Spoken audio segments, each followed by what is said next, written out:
Now I'm going to chop this carrot. What I've done is shape this carrot like a heart. Cooking is an art form, and if you put love into cooking, the results would be good.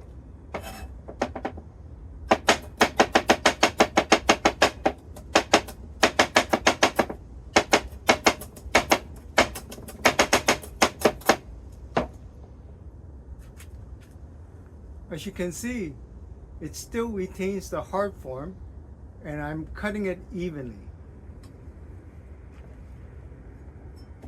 Now, I shaped this carrot into a M.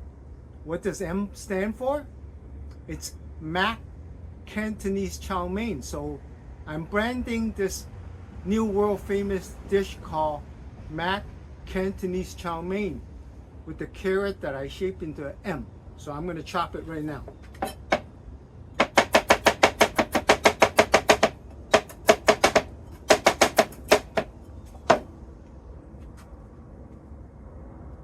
As you can see, the letter M in the carrot that I just chopped up, evenly sliced, and that's my knife skill. Hello, I'm going to be cooking a new world famous dish called Mac Cantonese Chow Mein. So I have to wok heat up to medium high heat. I'm going to put some oil around it. Then I got a serving of noodle that I prepared, blanching it to get rid of the soapy chemical. And then I'm just going to set for 2 minutes. And I twirl it around so that it doesn't stick. Or I use a spatula to just push it around. I'm going to edit the video, so you're not going to watch me the full 4 minutes. When 2 minutes come, I'm going to flip it over and then do another 2 minutes so to complete the top and the bottom of the noodle to get a crispy crunch taste to it. The noodle is basically cooked already. I blanched it for 30 seconds to get rid of the soapy chemical, and then I bathed it with cold water and then just to stop it from cooking, and dried it, and then come here to do the pan fried noodle. Now this is a home setting. In a professional restaurant, I would have this dish cook in less than 3 minutes. Really, really fast.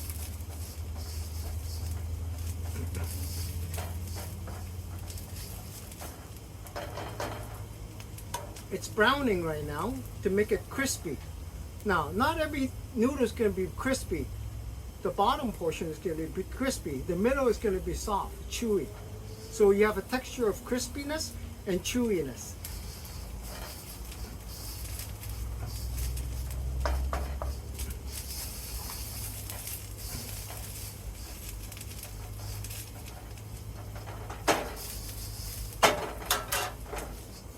See, I just flipped it over. Put a little bit more oil on there and let it brown the other side. So I can see the noodle on the top is crispy and brown. So I'm setting the clock for another 2 minutes. Actually it was less than 2 minutes because I didn't want to get it too crispy or too brown, burnt.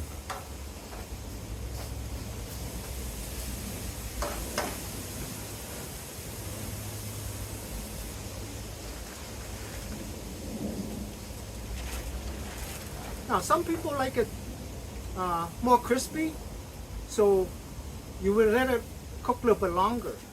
So that's the difference. So individual preference to how they like, whether it's more crispy, more brown, more burnt.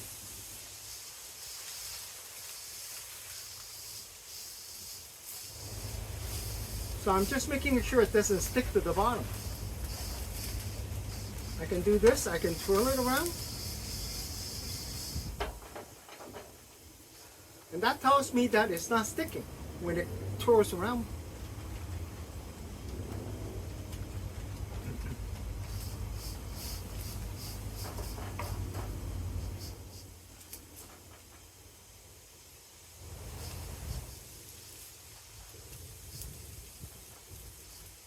So I'm just going to speed things up, and it's basically done. So I transfer it to the plate, and then I'm going to come around and show you that the noodles are still yellowish, but there's areas that are crispy and brown.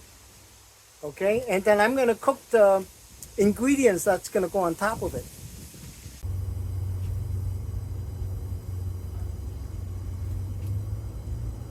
So I've set my stove to very high heat in a wok.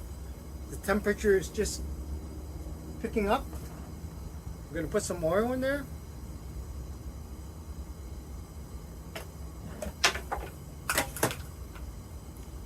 Put my onions in there, my carrots,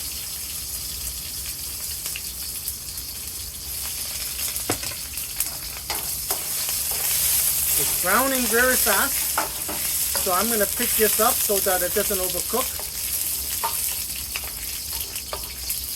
So there are a lot of ingredients I'm putting into this Cantonese chow mein. It's first one is going to be beef.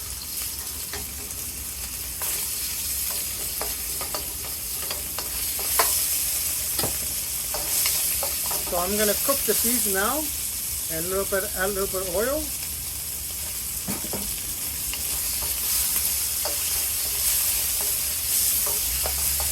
It's cooked to about 50% cooked, so I'm going to set it aside. Now these meats have been marinated overnight, so I've done the marinating process overnight, and this is chicken I'm putting in there. I'm frying it. Adjusting the temperature.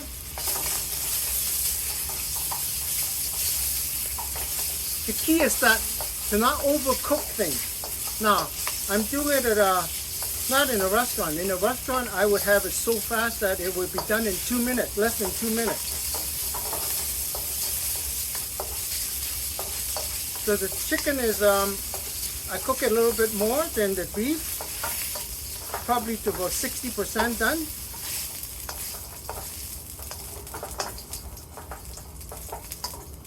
So I set it aside in this plate that I'm going to mix it up later. Next is the shrimp. As you can see, there are a lot of ingredients in this particular dish I'm cooking because it's world famous. It's going to be international. So I'm going to fry it. And then I got some squid.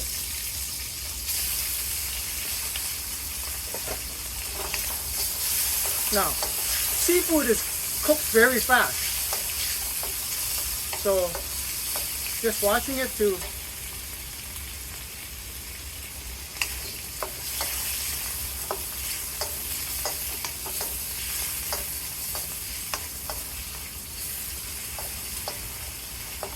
so I put it aside.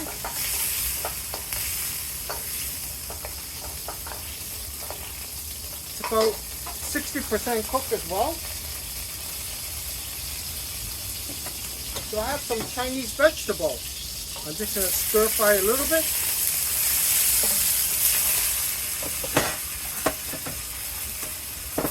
Mixed in the pre-cooked Chinese barbecue pork. So as you can see, there are a lot of ingredients in this particular dish.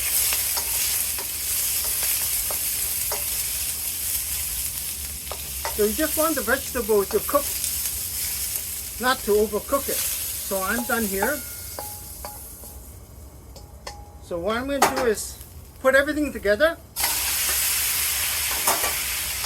That has all the ingredients: beef, chicken, squid, barbecue pork, shrimp.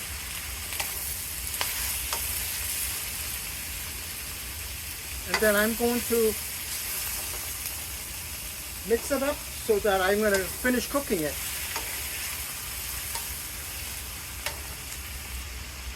Now I have some, forgot to add my shiitake mushroom.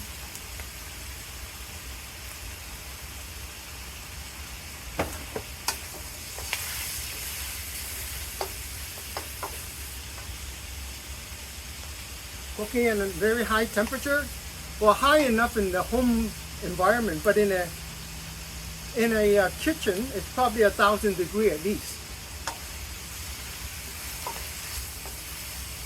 Now, I made some chicken bone broth.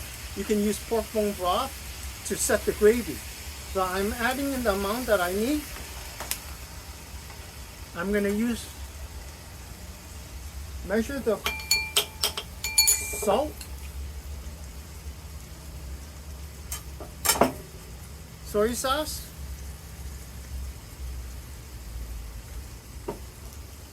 oyster sauce. I'm eyeballing it because it's from my own experience.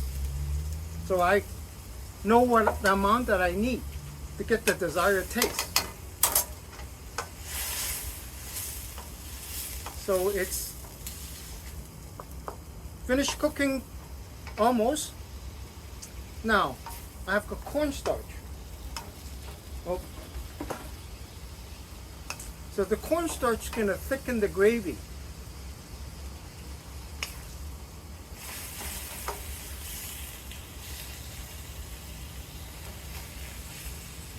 So I add the cornstarch, stir it so it doesn't clump up.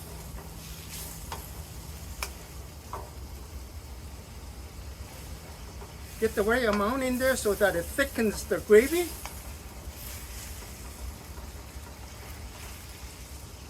It's good enough. I'm just going to show it to you. So you can see that there's a gravy, it's thick enough.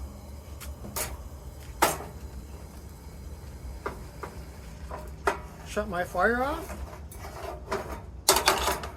And then just put the topping on top with the gravy. So the gravy is going to soak up to the base noodle that I cooked previously. So this is Cantonese Chow Mein. Now I'm going to add a couple of good measure to it. I'm going to add a maple syrup coated candy strawberry and a maple syrup coated peach. So this is the results of a new world famous dish called Cantonese Chow Mein. Enjoy. I hope you like it.